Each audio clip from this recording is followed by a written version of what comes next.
नमस्कार दोस्तों, आप लोगों का मेरे हिंदी के क्लासेस में स्वागत है। दोस्तों, हम लोग अभी पिछले सारे वीडियोस में अलंकार सीखे, किस तरीके से अलंकार का प्रयोग करते हैं और अलंकार हम कैसे पता लगा सकते हैं कौन सा अलंकार है। तो दोस्तों, अलंकार का 9 से 10 वीडियो मैंने पोस्ट कर चुका हूँ। पिछले वीडियो में आप लोग जाके देख सकते हैं अलंकार किसे कहते हैं। आज मैं आप लोगों को बताना चाहता हूँ कि अलंकार के बाद जो मुख्य अंग होता है काव्य में वो होता है रस। रस किसे कहते हैं? रस शब्द ऐसा शब्द है जिसको सुनते ही हमें लगता है कोई खाने का चीज़ है या क्या है, पर रस मतलब होता है कोई ऐसा पदार्थ जिसके कारण से हमारे मन में वो भावनाएं जागृत होती है, जिस भावना से हम उस चीज़ को जानते हैं या पढ़ते हैं। तो रस की अनुभूति कैसे होती है, रस क्या चीज़ है, काव्य में हमें कैसे पता लगेगा कि ये कौन से रस का है, रस कितने प्रकार के होते हैं। जैसे रस शब्द सबसे पहले हमें मिलता है नाट्यशास्त्र में। नाट्यशास्त्र लिखा गया था भरत मुनि के द्वारा। भरत मुनि काव्य अंग में या काव्य शास्त्र में सबसे पुराने आचार्य माने जाते हैं। पर आज हम जानेंगे कि रस किसे कहते हैं। रस 2 अक्षर से बना ये शब्द र और स, रस। रस किसे कहते हैं? जैसे काव्य पढ़ने के बाद या किसी भी व्यक्ति वस्तु स्थान को देखते हैं, अंदर एक रस उत्पन्न होता है। काव्य पढ़ने के बाद, हम काव्य के विषय में चर्चा कर रहे हैं, तो काव्य पढ़ने के बाद जो अनुभूति हमारे अंदर उत्पन्न होती है उसको रस कहते हैं। ठीक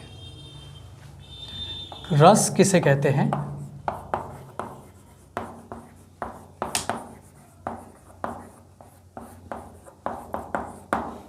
ठीक है, इसका डेफिनेशन है। तो दोस्तों, क्या है ये कि हमने इसकी परिभाषा को लिखे हैं। यहाँ पे देखिए कैसे। रस किसे कहते हैं? किसी वाक्य को सुनकर या किसी दृश्य को देखकर या पढ़कर जो अनुभूति होती है उसे रस कहते हैं। मतलब हम किसी चीज़ को जब सुनते हैं, कोई भी बात है, कोई आवाज़ या कोई गाना हम सुनते हैं, या कोई दृश्य हम देख रहे हैं, कोई मूवी हो गया, कोई सीरियल हो गया, या कोई भी चीज़ हम जब देखते हैं उसको, या सामने हो रही कोई घटना को देखते हैं, तो उसमें क्या है, हमारे मन में कोई अनुभूति होती है। या जब हम किसी चीज़ को पढ़ते हैं, पढ़ाई करते हैं, पढ़ते पढ़ते हंसते हैं, पढ़ते पढ़ते लोग दुखी भी हो जाते हैं। कैसे?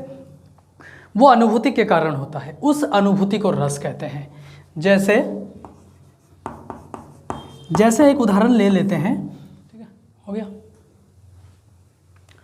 जैसे चुटकुले सुनकर हंसना, मैंने अभी बताया था आप लोगों को कि मन में जो अनुभूति उत्पन्न होती है उसको रस कहते हैं। रस किसी भी प्रकार का हो सकता है, चाहे वो हंसी, चाहे वो रो रहा है, चाहे वो दुखी है, ये सब रस के अंतर्गत आता है। ठीक है, नेक्स्ट है, एक ट्रिक है जो मैंने ढूंढ के निकाला आप लोगों के लिए कि भी रस सीखना हुआ सही तरीके से, तो उसको सीखने के लिए एक छोटा सा ट्रिक है। अगर आपने दिमाग में इसको बिठा लिया तो कंपटीशन के कोई सा भी एग्जाम हो उसमें आप कभी फेल नहीं होंगे।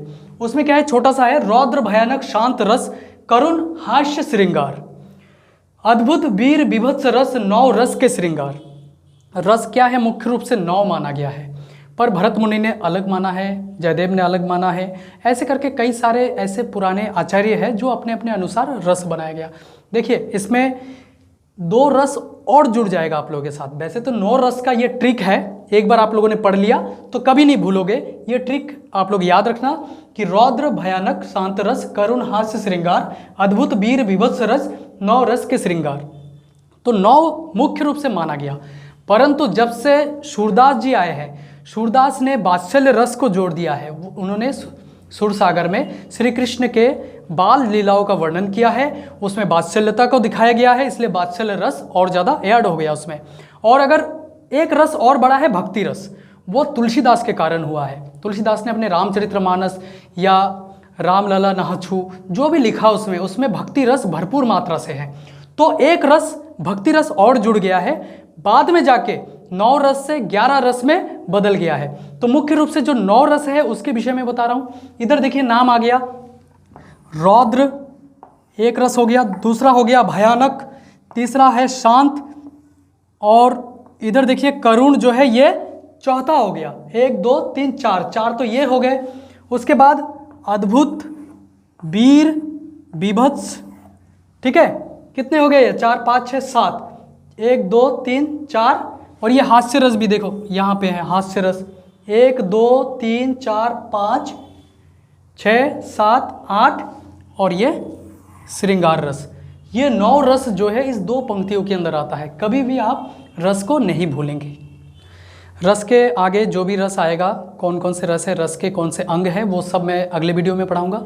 तो दोस्तों, आपने अगर पुराने वीडियोस नहीं देखे, उसमें जाइए, आप सारे अलंकार को सीखिए। उसके बाद ये रस जो है मैं डिटेल से आप लोगों को समझा दूंगा।